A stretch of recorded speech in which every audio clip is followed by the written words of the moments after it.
Welcome to another State Champs Sports Network digital exclusive, the 2018 Girls and Boys Cross Country State Finals. I'm Lauren Plant. And I'm Kiara Hay. Nearly 2,000 runners gathered at the Michigan International Speedway in Brooklyn, Michigan to see who would end up this year's state champion. That's right. We've got highlights of all the races coming up, and at the end of the show, longtime Milford coach Brian Salyers will be here to give his thoughts on what went down. Let's begin with the girls. Conditions at MIS this time of year always a bit of a challenge, mud perhaps the biggest obstacle, but that didn't deter anyone from going for gold. Ladies first as we start things off in Division 4. This division has been dominated by Mount Pleasant Sacred Heart for the past 3 years. They won the title by nearly 100 points a season ago. They were ranked number 1 again, featuring 4 of the top 19 ranked runners coming in. Here are the results.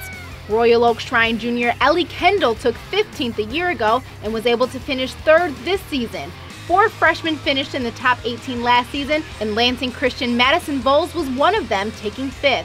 She took home 2nd place honors on this day with a time of 19:02.9, and Lansing Christian finished 12th in the team standing. And speaking of a phenomenal freshman, Muskegon Western Michigan 9th grader Abbe Vander Cooley is one of the top freshmen in the nation. Just recently, she became the first freshman in U.S. history to break the 17-minute mark 3 times in a season. On Saturday, she ran the 5th fastest time ever for a freshman at States with a time of 17:47.3.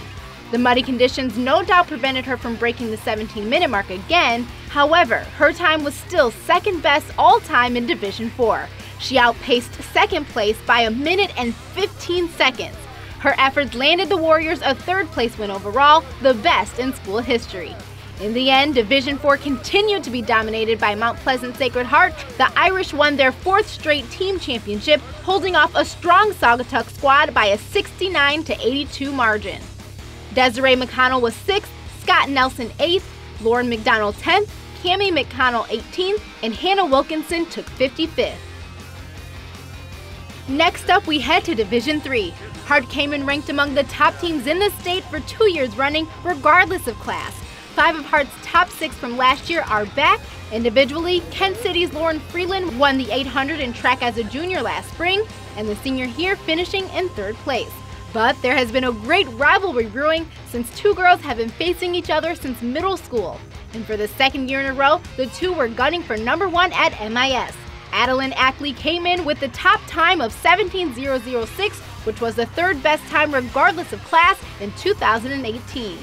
And in their final time competing against each other in high school, it was Ackley over Amber Gale by 11 seconds and a final time of 17:53.6.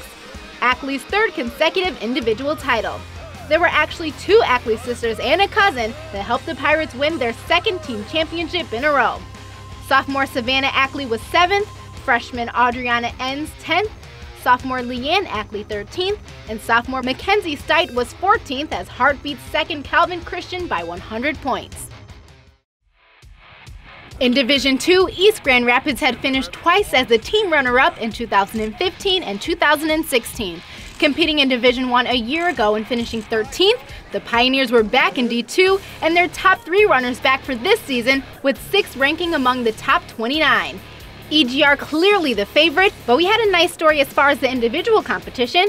In 2017, our DAC Female Athlete of the Year, Olivia Tights, broke the all-time finals record that had stood for 8 years with a time of 16:52.1.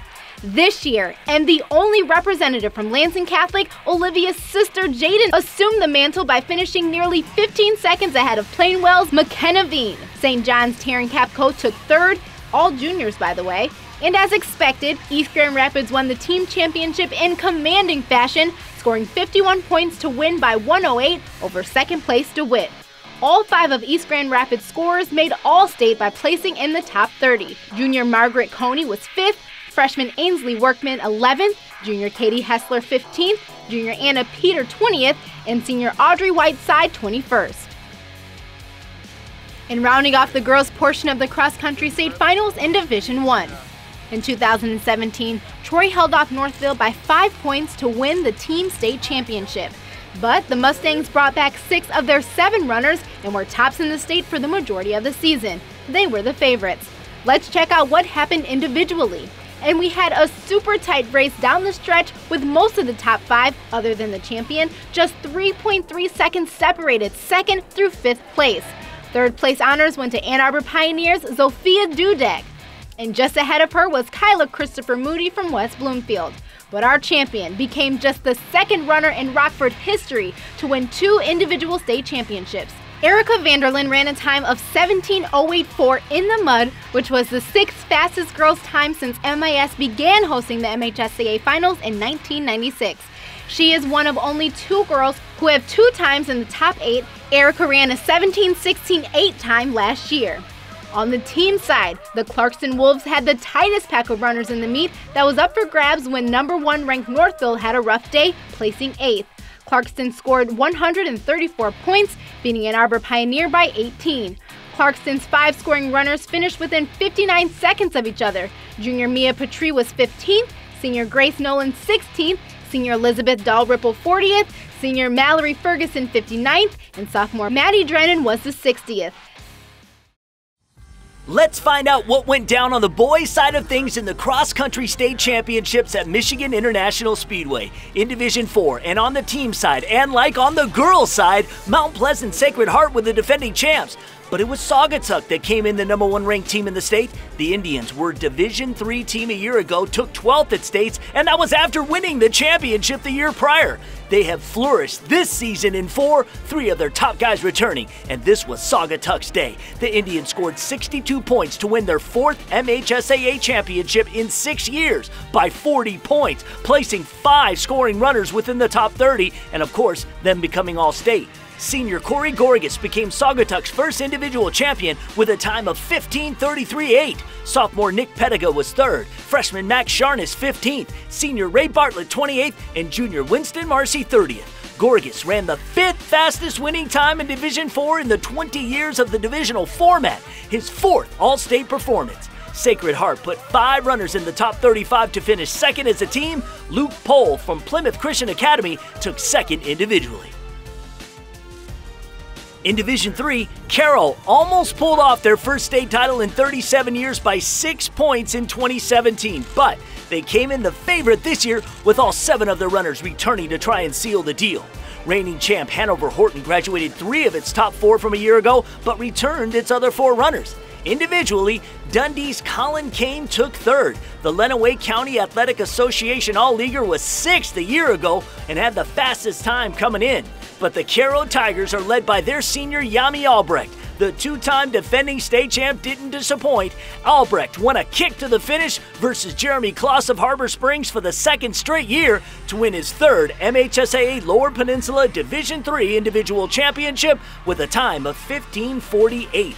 Albrecht tied a record by becoming only the 7th boy in MHSAA history to win a finals meet 3 straight times. And Carroll finally completed its 4-year march to the top of Division 3 by winning its first MHSAA team title since 1980 by a 61-100 margin over 2nd-ranked Pewamo, Westphalia. Backing up Albrecht's performance for Carroll were senior Caleb Cotton in 12th, sophomore Logan Brown took 15th, senior Bryden Miller finished in 28th, and senior Aaron Holbert 33rd. It was the 4th finals meet for Albrecht, Cotton, Holbert, and Miller. On to Division 2. Chelsea broke through for its first championship a year ago with 4 of the top 6 from that team returning and all 4 ranking among the top 20 runners in Division 2. The Bulldogs again state-ranked number 1 and the favorites, the 2016 champ Corunna, came in ranked 3rd. Individually, some great stories. Noah Jacobs was an incredible champion for Corunna, and Ben Jacobs, his brother, doing his best to fill his shoes. Ben took 3rd, and East Grand Rapids junior Ben Bishops finished runner-up. And we had a first-time state champion in Otsego senior Alex Comerford. He won 12 of 13 races this fall, and his time here was 15:23.6. And as predicted, Chelsea repeated with 121 points. Fremont was 2nd with 135.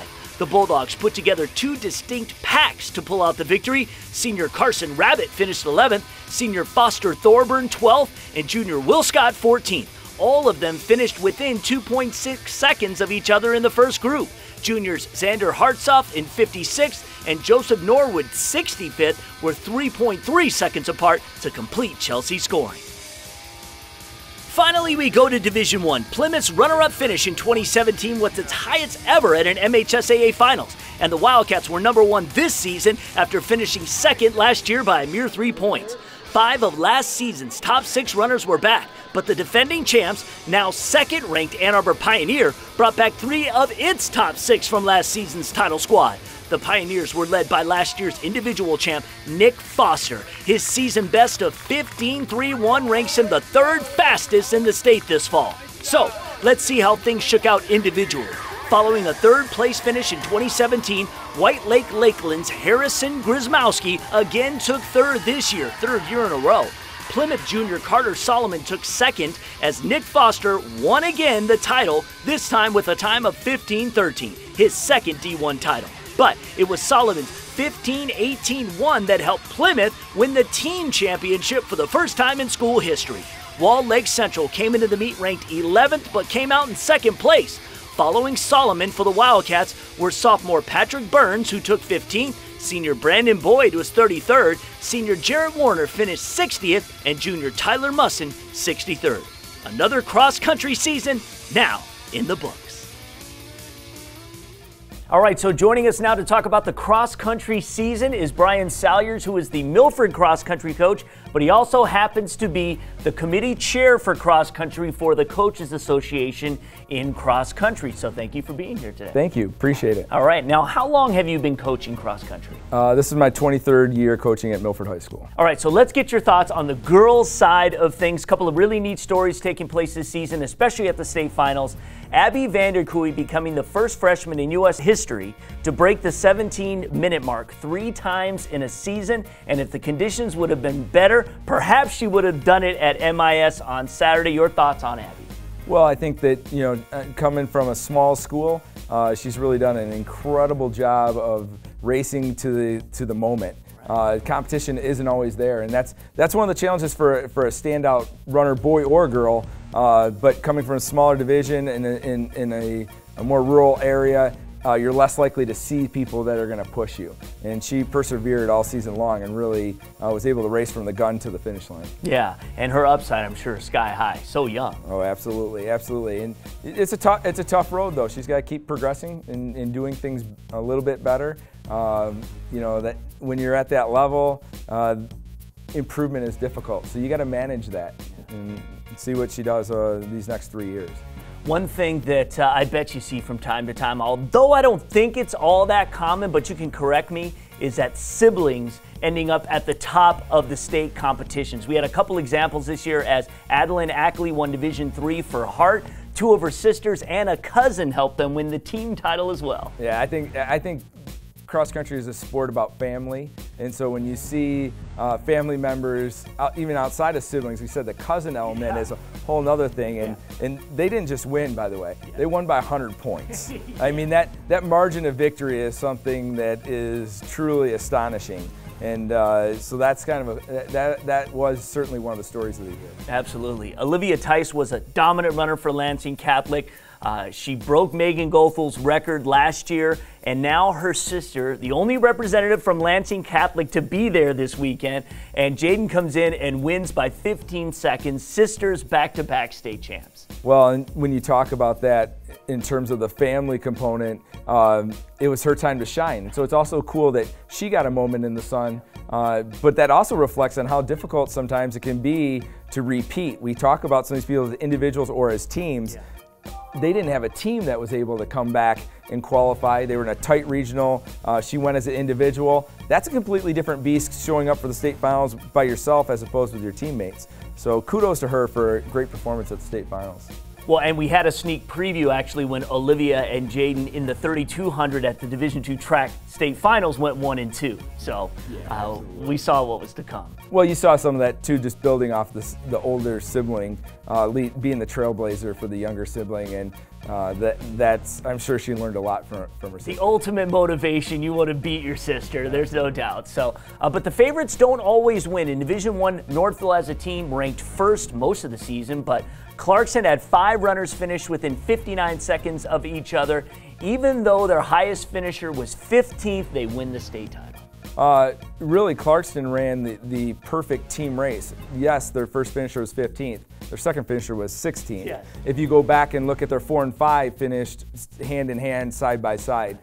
Those girls really committed to running a team race, and they're a team that's had a lot of talent, has shown different things over the last couple of years, but haven't been able to crack the top 5, haven't been able to put themselves in positions to really kind of make that jump, but they did on that day. And that was a total, that hats off to Coach Kevin Breen and the team for really committing to the team race, and those girls did a fabulous job. And we had another Megan Goethals comparison as Erika Vanderlyn became just the second runner in Rockford history to win 2 titles. Her 17:08.4 time in the mud, still the 6th fastest girls time since MIS began hosting the MHSAA finals in '96. She is one of only 2 girls who have top 2 times in the top 8. The other being the former Foot Locker national champion Megan Goethals of Rochester. Erika ran a 17:16.8 last year. Well, I think the biggest story about Erika was actually at the regional. Okay. She won the regional in an impressive 16:43, which could be dissected in a number of ways with a course, fast, short, whatever. Yeah. I don't care. Yeah. The fact of the matter is this: her time would have placed her 15th in the boys regional run on the same day, and that would have qualified her for the Division I boys state championship. And I've never heard of anything like that where a girl would be able to qualify for the boys race at MIS. That's insane. All right, well, it's a good segue though. We'll turn to the guys now. Some of the storylines that came out of the finals. Cairo had a clean sweep in Division III. Yami Albrecht ran a time of 15:48, became only the 7th boy in MHSAA history to win the finals 3 straight years. And Cairo wins their first team title since Ronald Reagan was elected president. Well, Jeff Schoenberger does a great job with that program. Yami was a repeat winner this year, repeat winner over a Harbor Springs runner who went 2nd last year. So that was a rematch on there. Those 2 guys have been working really hard to kind of maintain or to change the status depending on who you are. Yeah, yeah. And hats off to the Tigers. That was a great job. Yeah, we had a first-time state champ in Division II as the senior Alex Comerford won 12 of 13 races this season, won the state title with a time of 15:23.6. When a senior wins the state title, it's always great because they work so hard to finally get over the hump. Yeah, and he was clearing away from the field, but he had a challenge from Evan Bishop at East Grand Rapids, who was somebody that placed 61st in D1 last year. So there's always, don't count yourself in or out. There's always somebody improving, and Alex was ready for the challenge. Yeah, and finally in Division I, Plymouth gets over the hump. They win the state title for the first time in their school history. Your thoughts on this version of the Wildcats this season? That position of state runner-up one year and bringing back 4 of your 5 runners, there's experience there, there's hunger there. They were oh so short. I've been there. Yeah. We've been in that instance, and they really did a nice job of managing the season. I think that when they came in to the season, they wanted to be ready, but they knew that what the prize was at the end of their journey. And when the state finals came around, their kids were healthy, hungry, and committed to each other. And just a great job by the Wildcats. I was impressed and happy for them. And running the fastest time of the day was the back-to-back state champ Ann Arbor's Nick Foster, a time of 15:13. What a career. Nick Foster has proven that he's one of the elite. His name should be associated with some of his predecessors, such as Grant Fisher, Dathan Ritzenheim. He can compete in any race at any distance at any level, local or national. And he had to fend off a great effort from Carter Solomon, who was 2nd, and Carter's reward for that was his team won. So, yeah, exactly. So everybody goes home happy. Right, absolutely. Well, Brian Salyers, thank you for being here. Thank you. Appreciate it. All right. Thanks for joining us for this special look at the 2018 MHSAA Boys and Girls Cross Country State Finals. Congratulations to all of our champions. That's right. And remember to always follow State Champs on social media. Check in with our website, statechampsnetwork.com, for all the latest news and info regarding Michigan high school sports. And remember, State Champs airs every Sunday at 9 a.m. on Fox Sports Detroit with rebroadcasts throughout the week.